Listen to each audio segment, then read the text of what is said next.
नमस्कार प्रणाम। हम खेसारी लाल यादव सबके गोड़ छू के गोड़ लगतनी और एगो हमार टेलर जो वो सबके बहुत दिन से इंतजार रहा जना सिनेमा के नाम लिट्टी चोखा बा जो कि हमारा जीवन से जुड़ल टाइटल बा और काम भी अपना जीवन से जुड़ल ही कैले बनी।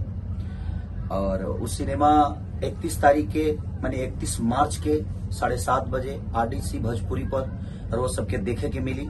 वो ट्रेलर रिलीज होता तो लोग इन सब्सक्राइब कर ली जल्दी से जल्दी और ढेर सारा प्यार ओकरा के जल्दी से जल्दी ट्रेंडिंग में लाई।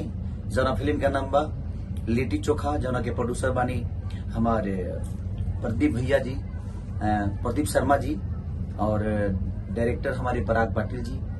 ओके एक्टर सारा एक्टर सबके अब नाव धरत तो बहुत ज्यादा हो जाए, लेकिन हम और काजल जी बनी जाओ में जो उनकी मेन भूमिका में बनी जा और सबकर प्यार और आशीर्वाद, सारा आर्टिस्ट के प्यार और आशीर्वाद मिलल बा। RDC भोजपुरी पर वो जाई और ढेर सारा प्यार दी।